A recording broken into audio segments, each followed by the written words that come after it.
एक महान स्वतंत्रता सेनानी थे जिन्हें भारतीय संविधान के अग्रणी प्रणेता कहने में कोई अतिशयोक्ति नहीं होगी। जब पैट्रिक लॉरेंस कैबिनेट मिशन लेकर इंग्लैंड से भारत आए, जिसके फलस्वरूप 1946 में अंतरिम सरकार बनी, कृषि प्रधान भारत की स्थिति और समस्याओं से सुपरिचित राजेंद्र बाबू को खाद्य और कृषि मंत्री बनाया गया। इसी समय भारत के संविधान की रचना का ऐतिहासिक कार्य प्रारंभ हुआ और राजेंद्र बाबू संविधान सभा के अध्यक्ष निर्वाचित हुए। उन्होंने 1946 से 1950 तक कॉन्स्टिट्यूएंट असेंबली के अध्यक्ष के रूप में भारतीय गणतंत्र के संविधान की रूपरेखा तैयार की। बाबू की अध्यक्षता में भारतीय संविधान की रचना इस देश के लोकतांत्रिक मानसता का एक जीवंत दस्तावेज है। वैष्णव जन तो तेने कहिए जे, पीड़ पराई जाने रे। वैष्णव। जैसे जैसे स्वतंत्रता संग्राम आजादी के चरमोत्कर्ष पर बढ़ता रहा, वैसे वैसे सांप्रदायिक ताकतें हावी होने लगी और अपना काला चेहरा दिखाना शुरू किया। सांप्रदायिक दंगे धीरे धीरे शुरू हुए और बिहार के साथ पूरे हिंदुस्तान को अपनी चपेट में ले लिया। राजेंद्र बाबू एक जगह से दूसरे जगह राइट को कंट्रोल करने में भागते रहे, लेकिन स्वतंत्रता के साथ साथ हिंदुस्तान के बंटवारे की आग भी तेज होती गई। 15 अगस्त 1947 को भारत स्वतंत्र हुआ और आजादी की खुशियों के साथ में आई देश विभाजन की समस्याएं। ऐसे कठिन समय में राजेंद्र बाबू ने खाद्य एवं कृषि मंत्री के रूप में अपना अद्भुत चरित्र बल दिखाया। राजेंद्र बाबू, जिनके ज़हन में जीरादेई के मुस्लिम साथियों के साथ खेलने की सुखद यादें थी, आज अपनी आंखों के सामने देश को हिंदू और मुसलमान के नाम पर दो किए जाते हुए देखने का दुखद अनुभव हुआ। वैष्णव जन तो तेने कहिए जे, पीड़ पराई जाने रे। राष्ट्रपति चुनाव के लिए 24 जनवरी 1950 को संविधान सभा की अंतिम बैठक हुई। निर्वाचन अधिकारी ने कहा, डॉक्टर राजेंद्र प्रसाद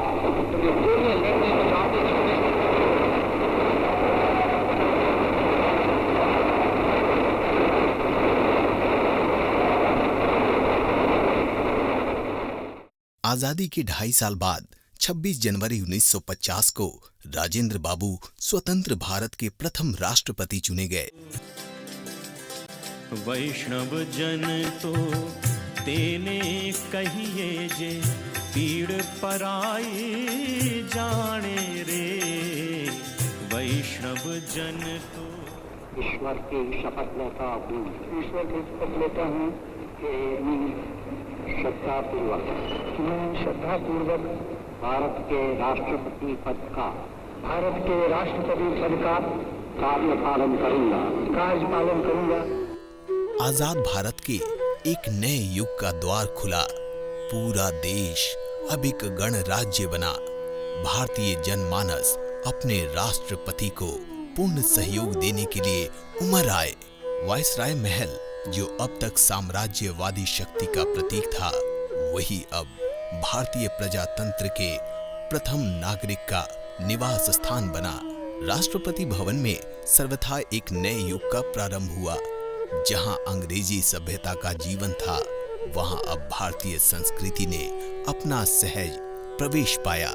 समस्त भारत को एकता के सूत्र में बांधे रखने के लिए राष्ट्रपति को ये महत्वपूर्ण लगता कि स्वतंत्रता दिवस का पर्व सुदूर दक्षिण जाकर जनता के बीच मनाया जाए। स्वतंत्र भारत के लिए ये बड़े सौभाग्य की बात थी कि प्रधानमंत्री श्री जवाहरलाल नेहरू और राष्ट्रपति के बीच सहज विश्वास और प्रगाढ़ प्रेम का आत्मीय संबंध था। साधारण नागरिक से लेकर देश के सर्वोच्च अधिकारी तक राष्ट्रपति भवन में एक समान थे। स्वतंत्र भारत के विदेश नीति निर्माण की ये प्रारंभिक चरण थे।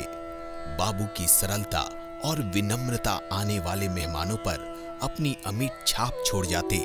भारत रूस मैत्री की बुनियाद मजबूत करने में बाबू के व्यक्तित्व की सहज सद्भावना का महत्वपूर्ण योगदान रहा।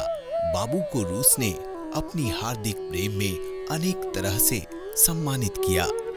राजेंद्र बाबू की कर्तव्यपरायणता का एक ज्वलंत उदाहरण उस क्षण मिला जब उनकी बड़ी बहन श्रीमती भगवती देवी का, जो स्वतंत्रता आंदोलन के पहले से ही इनके साथ थी, 25 जनवरी 1960 की रात को स्वर्गवास हो गया। फिर भी 26 जनवरी की सुबह राष्ट्रपति सलामी मंच पर हमेशा की तरह दिखाई दिए। ऐसा था बाबू का धैर्यवान चरित्र। भारत के प्राचीन संस्कृति के प्रति इन्हें जितनी निष्ठा थी उतनी ही आस्था इन्हें आधुनिक विज्ञान, राष्ट्र के नव निर्माण और औद्योगिक विकास के प्रति भी थी। इनकी चीन की यात्रा भारत के प्राचीन सांस्कृतिक संबंधों की पुनः प्रतिष्ठा थी। वियतनाम की सद्भाव यात्रा में इन्हें जो प्रेम और सम्मान मिला वो अभूतपूर्व था। सच्चे गांधीवादी के रूप में वहां के नेता और जनता ने इनका विराट स्वागत किया। स्वतंत्र भारत की पूरे विश्व के साथ जो मैत्रीपूर्ण संबंध स्थापित हुए, इसमें भारतीयता के प्रतीक राजेंद्र बाबू का महत्वपूर्ण योगदान रहा। इसमें तनिक भी अतिशयोक्ति नहीं कि बाबू के 12 वर्षों का राष्ट्रपति काल राष्ट्र के प्रति समर्पित जीवन का अद्भुत अध्याय था। राष्ट्रपति भवन बाबू के सरल जीवन का मूक साक्षी रहा है। 10,000 के मासिक वेतन से वे केवल 2,500 लेते रहे, जिन्होंने अपनी व्यक्तिगत जमीन को भूदान में देकर आत्मसंतोष पाया। 13 मई 1962 को ये संत पुरुष, जो भारतीय सेना का सुप्रीम कमांडर था, अवकाश लेकर एक साधारण नागरिक हुआ। जवाहरलाल जी ने कहा, ये 12 वर्ष का काल राजेंद्र युग के नाम से जाना जाएगा। वैष्णव जन तो तेने कहिए जे, पीड़ पराई जाने रे।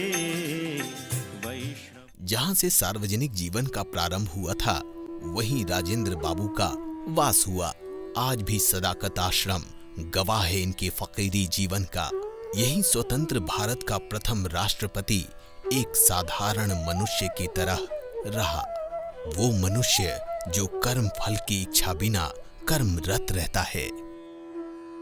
बाबू के अवकाश प्राप्ति के मात्र 1 महीने के बाद स्वतंत्र भारत के दूसरे राष्ट्रपति श्री सर्वपल्ली राधाकृष्णन ने भारत का सर्वोच्च सिविलियन अवार्ड भारत रत्न राजेंद्र बाबू को दिया। इसी बीच 9 सितंबर 1962 को बाबू की 66 वर्ष की जीवन संगनी श्रीमती राजवंशी देवी का स्वर्गवास हो गया। 1962 के चीन आक्रमण के समय बाबू ने अपनी पत्नी के समस्त आभूषण भारत सुरक्षा कोष में सहर्ष दान दे दिए।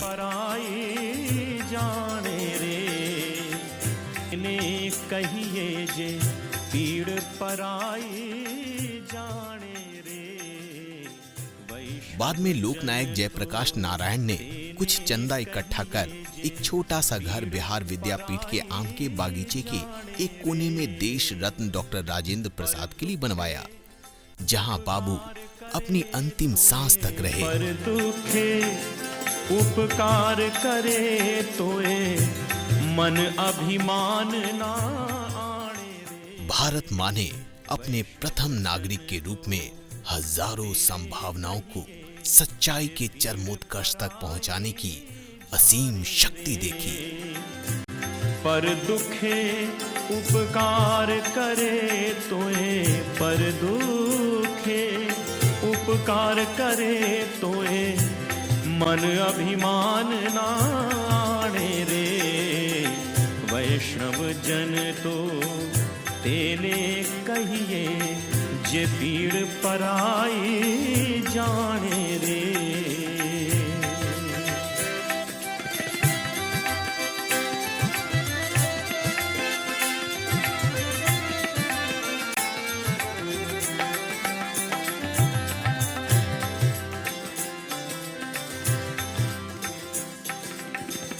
सकड़ लोक मां सहुने वंदे, सकड़ लोक मां सहुने वंदे, निंदा न करे के नीरे। सकड़ लोक मां सहुने वंदे, निंदा न करे के नीरे। वाच काछ मन निश्चल राखे, वाच काछ मन निश्चल राखे, धन धन जननी तेनी रे। वैष्णव जन तो तेने कहिए, जे पीड़ पराई जाने